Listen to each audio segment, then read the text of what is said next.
Chinese food is such a broad term. Many people think Chinese food is a very specific style or subgenre. They want to highlight all the different regions of China, which is a huge undertaking, and we've only scratched the surface, to be quite honest. In a perfect world, you eat through our menu and you have, not to be corny, but a trip through China. A city that is the most culturally diverse in the world has a lot of great food. So when the selection is so large, why would a restaurant that's not even easy to find be successful? Well, today I wanted to know the secret behind a restaurant with an experience so special that it's worth the work of finding. So I'm spending a full day at Sunny's Chinese. We're live, we're good. I am Braden Chong. I'm the executive chef here at Sunny's, here in Kensington Market in Toronto. I started cooking professionally roughly 10 years ago. When I was a kid, I just loved eating, let alone cooking. I just loved dipping my fingers in things, watching my mom cook dinner, asking questions, impatiently saying, when can we start eating? Shout out to Ingrid. She'll probably watch this video. I was just always in the kitchen, curious. What does Sunny's Chinese offer? Chinese food is such a broad term. Really, we kind of had to figure out what makes us special, but also what does it mean to come to our restaurant. But we try to work with small farmers, support the farmers and the people making the food in our city. And so later today, we'll actually be seeing Michael. He runs Broadford Produce. We've been working with him since we've opened. He works with multiple farms now and brings in the best produce that you can't find in grocery stores. So that's what really gets us excited, is ingredients that are in their prime, really just sometimes available only for a couple weeks. I think the diners need to appreciate that, not everything can come from Mexico or the States or, even Japan. And that we should be also trying our best to source from local Ontario farms when possible. That's the best way to make your food taste good, is starting from the very beginning. When you work with things in season, you end up getting things that taste better, and things that look better, and things that just are better. Without the veg, the dishes is not the same. There's so much work to do, but everyone knows what needs to be done as soon as their apron's on. Are you staff mealing? Yeah, we're gonna go to staff meal right now. Okay. Wow, I don't think I've heard of a staff meal that's prepared the night before. This is my last week here, so Oh, really? yeah, I'm really sad. It's really awesome thing. I get to kind of spend a little bit more time doing fun stuff like this. Each task to be done was being performed with the utmost care and precision.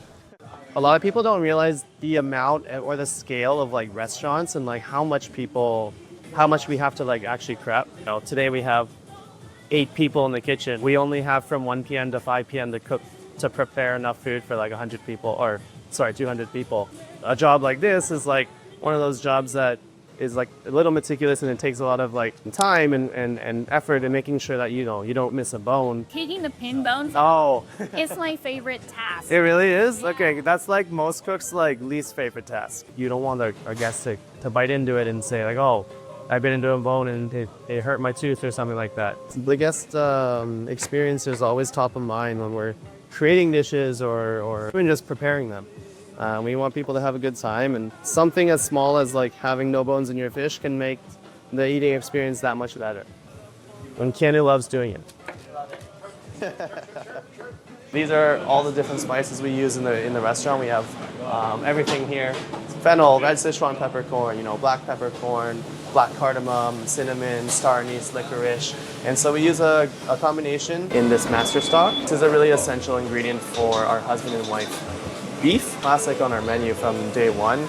So it starts off with a beef stock, and then there's different aromatics like ginger. We have a bunch of spices in this spice cage too, actually. If you were to hover around over this, it smells super beefy, super spicy. But unfortunately, this is just a casual day in the life at a kitchen. It's 2 p.m. and we're still waiting on some ingredients to come in. So I think it's time for a side quest. Hi, I'm Ian. I'm the sous chef of Sunny's Chinese. Welcome to R&D with me. We've done this dish for an event. Basically, it's chung fun. Instead of using full starch flours, we use squid. Bouncy, but it's very light. Using squid, some rice flour, and some wheat starch. We're just slowly add our water.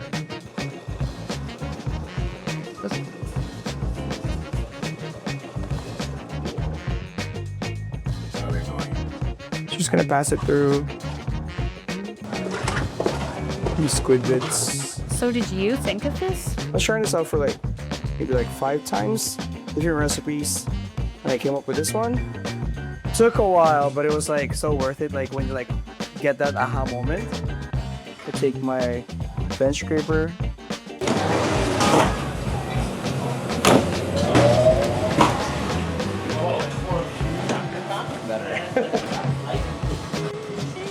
Take this. Wow. Yeah, it's pretty cool. Soy glucose, just to give it like some viscosity, we put it on top of this. So good. Okay, I'm so excited to try this. What is the official name of this cook? Squid chong fun. Squid tongue pie. Okay. And what did you say was in the sauce? There's shallot sweet soy in there, kaffir lime leaf oil, so there's a little bit of like zestiness out of it. Right. Super light, super refreshing. Like the texture is really nice. That, cool, no? that lime leaf is so good. Yeah. Wow. That's a great texture. And it's funny, similar squid is to like the texture of an ice Exactly, yeah. cream. They really do complement each other really, really well. It's so good. R&D is a regular practice in kitchens to test new dishes, get feedback from peers, and get your creative juices flowing. Staff meal can also be just the same.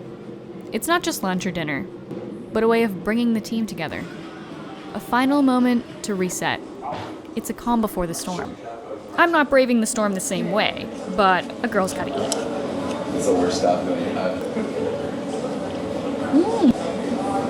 You're crazy. This is so good. I needed to feed his ego a little bit. Or like No. staff meal ego. Ego doesn't exist. Yeah. So this is Michael. So I'm Michael, the founder of Broad Fork Produce. We've got a few different farms today. Some tomatoes from It's Giving Farm, Sungold cherry tomatoes. These are from Simple Farm. Some yellow beans, coronation grapes coming in from a grower in Niagara. To meet you and chicken vinegar. Take care, Michael. Okay. Have a good one. Bye. Thanks so much.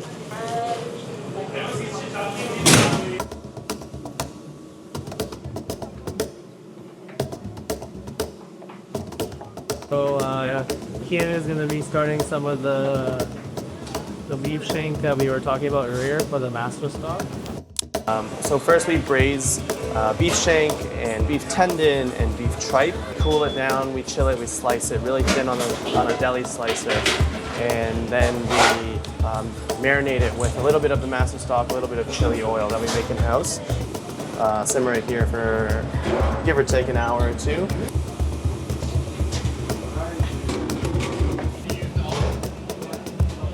There's always a lot of singing that goes on in kitchens. I've noticed.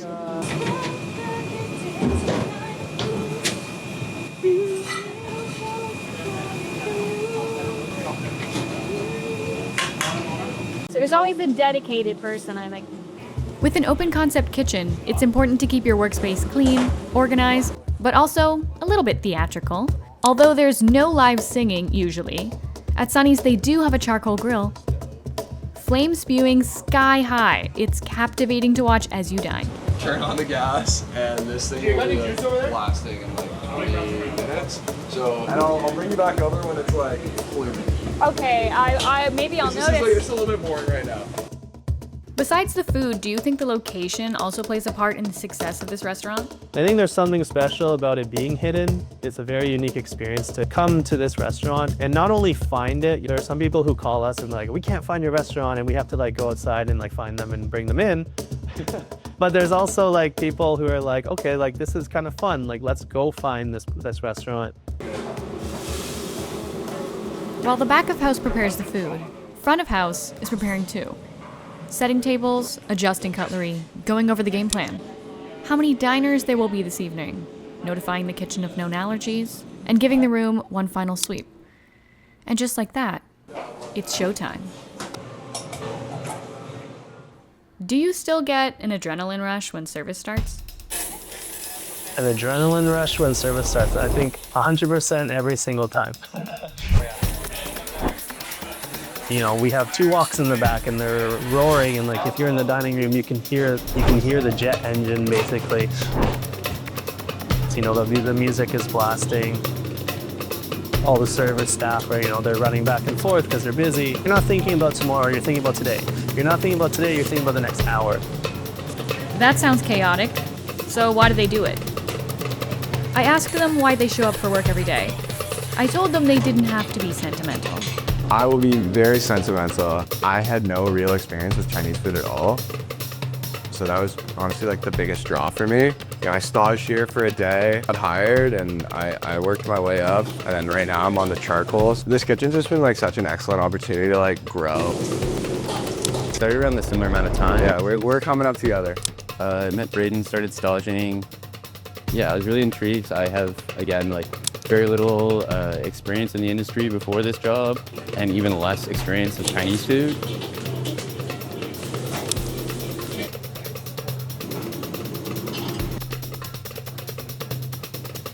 A lot of food is like learning about the history, so learning a bit more about Chinese culture and stuff has been fun, but like, yeah, it's a fun experience just to learn about something new and just kind of like dive in.